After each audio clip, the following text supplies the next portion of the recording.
babae para sa akin, Griselda. At ikaw naman ang pinakagwapong Prince Charming sa akin, Eric. Sa wakas, dumating na rin ang araw na to.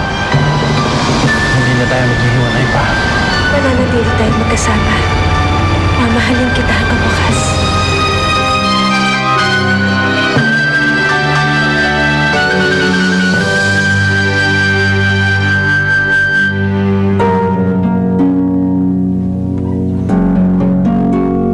Itigil ang kasal! Hindi ikaw ang mahal ni Eric dahil sa akin siya. Inagaw mo lang siya sa akin. Mga agaw ka! Ikaw yung babae sa panaginip ko. Ikaw yung babaeng mahal ko. Eric, wag mo akong iwan! Eric, tayo ang nakatadhana! Eric! Eric! Ate, bakit?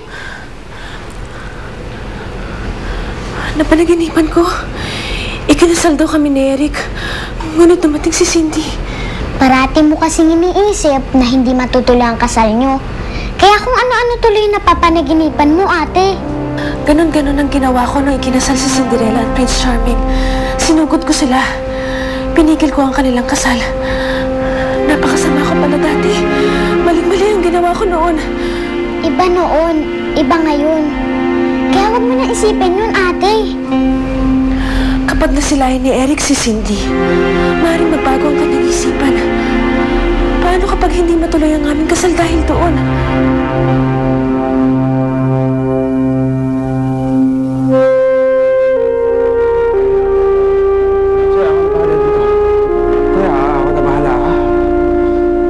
Bakit ikaw?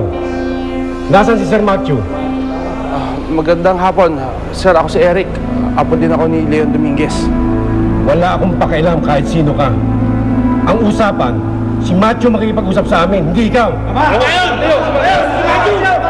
Teka lang, huminahon lang kayo. Pag-uusapan natin to. Andito ako para pakinggan kayong lahat. Gusto namin maayos na ito. Tignan natin kung may magagawa pa yung Eric. Wala siyang kamalay-malay na pinapain mo siya sa gulo. Sir, bigyan niyo lang kami ng konti pang panahon. Pag-uusapan namin lahat ng hinihingi ninyo. Para maayos lang lahat. Panahon? Matagal na nagtitiis kami. Dahil sa bulok na pamamalakad niya si Matthew. Tapos panahon. Alam mo, naisip ko, mas okay na rin siguro nasa poder natin siya para namamatyagan natin ang mga kilos niya.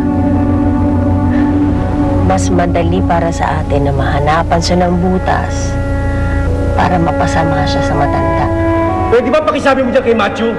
Huwag kami pinagtataguan dahil hindi namin siya titigilan. Sir, sandali lang!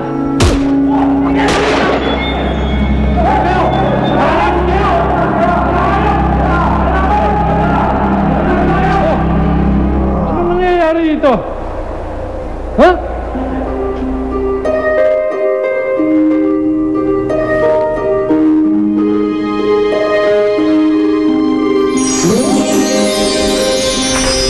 Godmother, mabuti nagpakita kayo sa akin. Ang buong akala ko'y nagkakaunawaan na tayo, Griselda. Oo, very good, Mother. Nais kong sabihin sa inyo na ikakasal na ako sa aking Prince Charming. Basbasan niyo ang aming pagsasama. Nalulungkot ako at hindi mo pala lubos na isinasa puso ang mga sinasabi ko. Ano ibig niyo sabihin, very good, Mother? Hindi sa lahat ng oras ay nandito ako para ipaunawa sa iyo ang lahat, Griselda. Ang gusto ko ay sa puso at isipan mo mismo manggaling ang mga dapat mong gawin. Hindi ko pa rin kayo maintindihan. Hindi ba kayo natutuwa para sa akin? Sa bawat pagkakamali na gagawin mo ay may kapalit na kaparusahan higit pa sa ibinigay ko sa iyo. Magdurugo ang puso mo at babaha ng luha mula sa iyong mga mata.